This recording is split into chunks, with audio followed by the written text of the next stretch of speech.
Hello, I'm King Axel, and today I'm going to be reviewing the movie Killers of the Flower Moon, directed by Martin Scorsese and starring Leonardo DiCaprio, Robert De Niro, and Lily Gladstone, among a couple of others. Now, this film is a marathon of sorts because of its runtime. Most people already know this, and it's actually one of its draws, I think.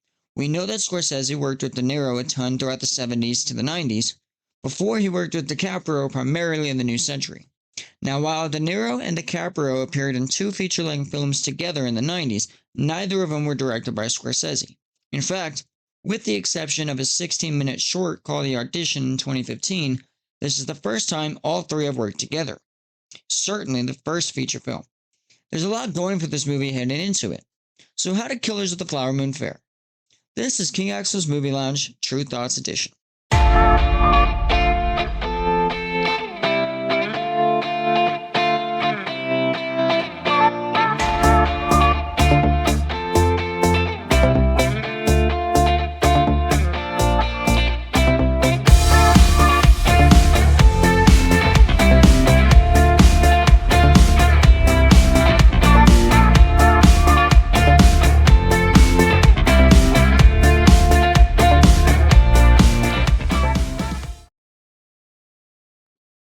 Personally, I think the film finds itself important.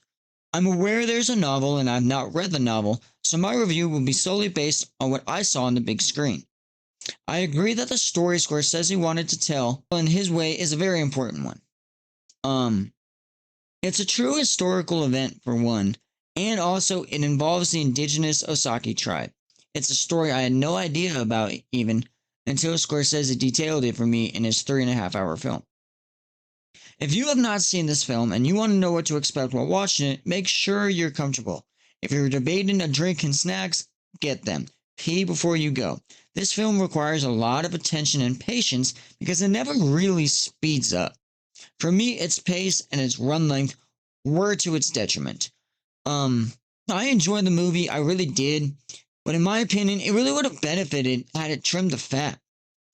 But that's all I really have to say negatively about the movie. It's kind of a big problem, but at least it's the only one. Now, DiCaprio did an outstanding job in his role. He didn't try to take the film over in any way, and his acting style did fit the bill.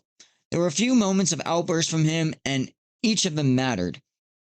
They didn't run too long, and he pulled it off well. The only thing that bothered me was his frown. The whole time. If you haven't seen it, you'll see what I mean, and if you already have seen it, then you know exactly what I mean. De Niro also acted adequately. Finest performance of his career? No, not by a long shot. No, it was not that good, but it was good.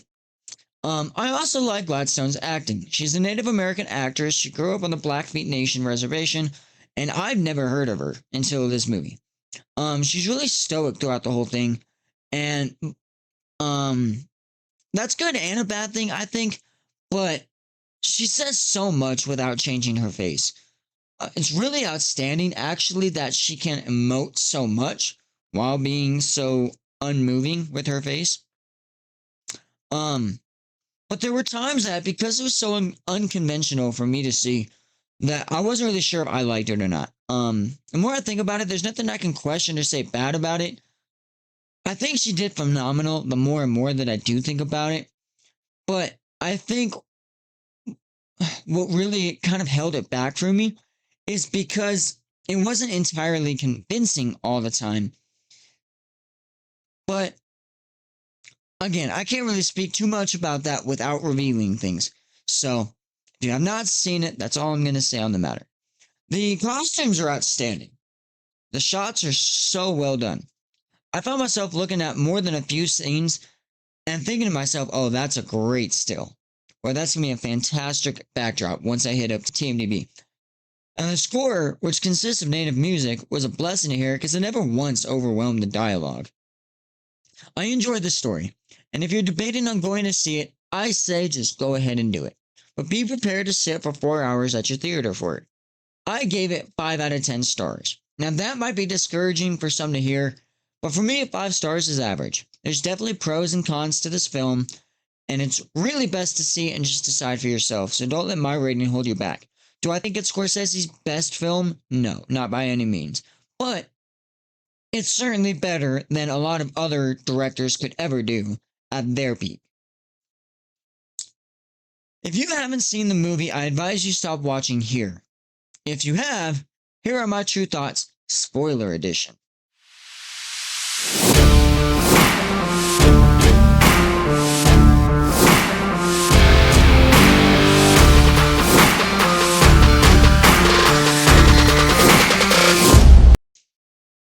First of all, wow. Oh, you said that was long, wasn't it?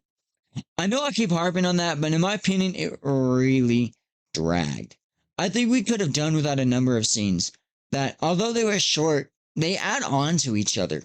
Like the scene with DiCaprio is telling that one guy, I just don't like you. It's scenes like that they really could have cut. I just don't see why we needed all of that. Other scenes, though, like DiCaprio walking over the wreckage of the house that they blew up and visualizing what he'd done, I think that was really important. The problem was he continued to have people killed and he continued to administer that poison or whatever it is in the insulin to his own wife. So it was kind of like, okay, well, so he's seeing it before his very eyes and it's still not resonating loudly enough for him to be like, whoa, I better, stop this right now. He kept doing it.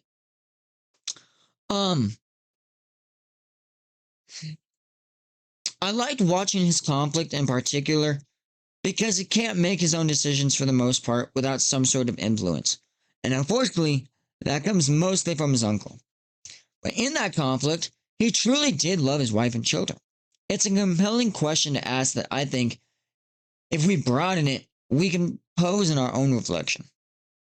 Why do I partake in something or remain involved in something even though I know it's bad for me? I'm pretty sure that, or I'm sure that's pretty relatable. I'm gonna word it that way. I'm sure that's pretty relatable. I really hoped Ernest would be the protagonist, and I was saddened when I found out that he was the opposite. I really did think De Niro's acting was sufficient, adequate, good, not great, nothing outstanding about it. He fit in the pocket of his role. He had the screen presence and intimidation factor. He pulled off being friendly, gesturing, and helpful to the Osage people, while yet organizing their murders right under their noses. It's sinister, it's evil, and it's manipulative, and De Niro aced it with flying colors. I knew the whole time he didn't really give a shit about the natives. He just wanted their money, but I don't think that was meant to be surprising either. Gladstone's stoicism gave me mixed opinions. At first, I liked how she kept brushing off Ernest. She saw through his bullshit from the jump. Oh, he wants money, remember? And I thought that Ernest would have to pursue Molly for a lot longer than what it actually was, but it happened quite quickly, actually. And they were already married. And that's why it wasn't so convincing for me. Because it's like, okay, well, in one scene, you're brushing him off and you're not even giving him the light of the day. You're like, whatever, another guy, just a cab driver. Walking out of the cab without letting him help you, things like that. We're good. They were good. It's like, dude, no, come on, dude, up your game. But then, when he's actually kind of putting on some moves with her or whatever, and she's actually considering being with this guy, her face doesn't change, really. It's the same look. So it's like, do you really love this man, or are you playing him, or are you trying to get information, or what the heck is going on? And as we progress further through the film, then I'm wondering, does she actually love him and trust him? Or does she really know what he's doing and what he's up to? She's just not letting him know that she knows. Or maybe she doesn't know, but she suspects it. Her face doesn't change. And so because of that, I don't know what she's thinking. And so for that reason, I didn't love it. She was hard to read, even though it was oppressive. I do want to mention that she had outbursts of her own. When her family died one by one, and she would cry in anguish and grief, fantastic. Her sickly makeup, fantastic. I think I just found her unreadable in certain parts, because I didn't know if she was hip to Ernest's involvement. I assumed for much of the movie that she was, but she kept vocalizing that affection and trust, and so maybe she was just clueless. I don't know. I think that Lithgow's performance was tight and exactly what they needed. I thought Fraser's was really bad, honestly. Dumb boy. I just found it really weak writing for him. And I didn't find him to have any on-screen presence for me when he stood up in that courtroom. Stood up large in that courtroom. It just fell flat for me. Again, though, the cinematography was fantastic. The radio show at the end, I liked it.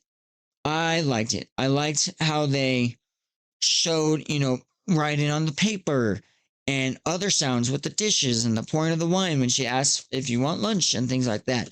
I didn't take all of that into effect when I think of old radio shows. Now, I try to avoid doing any research and reviews or anything before I do my own review, and then I'll do all the history, and I'll ask other people for their opinion. But I want my thoughts down on paper first. But unfortunately, that's not always possible, and so I did hear that the whole radio show idea was completely fictional. Scorsese's cameo was good. It was fine. Not incredibly impressive, but I liked it. I really like the idea of it, and I like the final shot scene where they're in modern day and they're in that giant circle.